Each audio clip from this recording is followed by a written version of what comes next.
It's official. My uterus has been set free. If you saw my last video, you know that I had a complication called incarcerated uterus with this pregnancy, and this happened in our first pregnancy. So it's where basically when the uterus flips, it gets stuck. Okay, so right now I'm 14 weeks, but that happened at 13 weeks. And like I need to go back in my notes with the first pregnancy. I don't remember when it was, but I think it was around this time. So this is a thing that, we'll see moving forward. If this is a trend for me, or if this is, hopefully this is the last time this ever happens. They tried to flip my uterus in the office, and when I tell you that that was incredibly painful and a bit traumatizing, it's like I can't even explain it. And I'm so thankful my husband was there to help, comfort me and honestly just like witness, because sometimes I think they need to see it. You know what I mean? Sometimes I feel like they need a little bit of a reminder, but he's great. He's amazing. So, but every now and again, it's like, oh yeah, I remember we are tough and we are built to go through very rough things. And, that was one of them. Unfortunately, she couldn't get my uterus to flip. So went ahead and did schedule the procedure, had the procedure done. Honestly, I guess all my muscles, everything, front, like the next day, I couldn't really move because everything was so fatigued, and it's like I had ran a marathon with every single muscle in my body. Like I could barely lift my head. I could barely lift up my body. But once I got out of bed, I could walk around, hobble around. It just, I guess for whatever reason, I had just like, it was like, oh, so much, because there was just a lot of pain. And so my body, it was just, oh, of course, that's also, you're on Tylenol recovery wise. And so it's like, oh, this is not quite touching it for me. Tylenol, really? But, you got to do what's safe for the baby. So it was, I'm thankful I was able to be put asleep, because guys, like it just, I did not want to remember that. It was like, I don't want to know. And I don't know. And I don't want to know. Okay.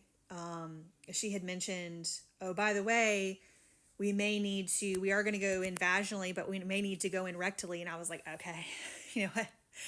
You're telling me this after we signed the form. And I just feel like, like I'm on the table, and I just feel like maybe, I wanted to be informed before, but I'm kidding. I mean, I appreciate the consent, it was just like, that's fine, whatever you have to do. Thankfully, I don't think she had to do that, because I asked, and she said it was very simple. Once all my muscles were actually relaxed, it just kind of came up. They had to put a pessary device in. So they inserted that in, and it's big. It's big. It's bigger than like a hockey puck. It's like my husband, for whatever reason, they had to take it out yesterday, and they have to clean it and then put it back in, insert it. That is to stop my uterus from flipping back down, because apparently my doctor said she had a patient that she did this procedure on, and unfortunately the baby wasn't big enough to keep the uterus up. Uterus flipped back down, and then she had to do this procedure again. And the thing is the bigger and bigger baby gets, the more dangerous it is for this to happen. Because imagine if this is stuck behind the sacrum. Okay, I don't know at what point you're going to be able to get that baby past. I don't even want to know what they have to do. And that's why this can be so dangerous. So the fact that it was caught early, again, just like, thank you, God. This is just, everything has been amazing. And I'm realizing the care that I'm receiving now is top notch. Before, in the first pregnancy, it's not, I don't want to, they weren't bad doctors, but they didn't do any of this. I don't think they even knew how to treat incarcerated uterus. And I didn't realize how rare it is. So the fact that my doctor has seen several patients with this, I know my other doctor talked about it and talked me through, like, actually they should have done this and this and this. And so I'm not sure, what happened there. And it's like, oh, not bad mouthing anybody, but it's like, if you don't know, you don't know. Apparently the pessary device has to stay in for another couple of weeks until a baby is big enough. So that is, you know, it's uncomfortable. I can't fully empty my bladder. Had the catheter in for a week, had it removed yesterday, and I'm still holding about like 96, is it cc's of urine? I can't fully empty, but they were saying, hey, as long as it's under 200, we're comfortable with this, because the risk outweighs, like, I would rather the pessary be in. It just hurts to have movements. It hurts to, you know, like bowel movements. It hurts to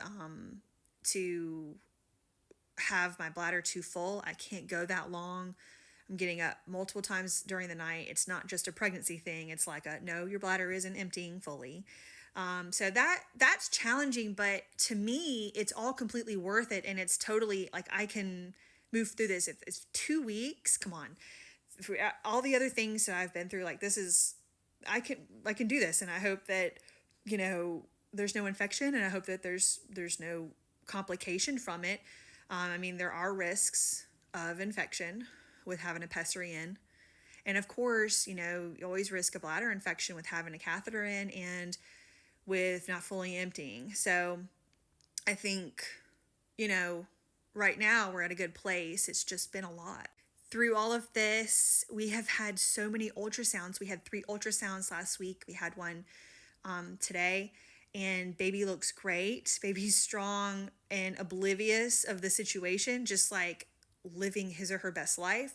It has been so funny to watch and encouraging, because it's just like, oh, you're just not even phased. Like, you're doing backflips, and, you know, like, it's encouraging. I do think it's important to share this stuff. I mean, I have had, you know, pregnancy after loss is difficult anyway, and this is high risk pregnancy. And, you know, obviously many people have complications in pregnancy and they go on to have healthy babies. It's not, you know, it doesn't mean anything, you know, if any one of us goes through this stuff. I mean, plenty of people have, they develop gestational diabetes, they develop, you know, preeclampsia, they develop, that was the hypermesis grava, whatever it is, you know, when you're vomiting and you have to be hospitalized, it's dangerous. You know, they're watching my thyroid right now because I developed HCG related hyperthyroidism, which doesn't affect the baby. It's very mild and it should level out here soon. Of course, I just experienced, you know, the incarcerated uterus that is free. Thank you, God. Please let it stay free. And so there's just a lot of things that can happen. But if you are in the boat that I'm in, you're pregnant, you've had losses, I honestly, don't let this stuff discourage you or worry you. Don't let fear rule over you with this stuff, because you can't control it. And you can hear so many scary stories of complications, and it doesn't mean it's going to happen to you. And if it does happen to you, most likely you're going to get through it. You're going to be okay. And if things do not go the way that we want them to go, you will still get through that. I know that it's hard to think about that, but it's like, the truth is I know for me, I really believe God has this child. God has given us this child. I view it as, this is really God's baby anyway. So I appreciate the loan. We will do everything we can to take care of this baby, but I trust God no matter what on this. And God has been good to get us through it anyway in the past. Don't get me wrong. Of course, I've had moments of fear through this. And I think my biggest thing is fear of having to endure all the physical pain, you know, of all these complications. It's like, I don't even care about labor. I've been through that. These complications, man. But God has been good to help me through it. And I think that's the key, is to continually give this stuff to God. So there's nothing wrong. Fear is always going to want to be present. It doesn't mean you're doing anything wrong faith-wise. It's what we do in the face of fear. And I really believe that relinquishing control is freedom from fear.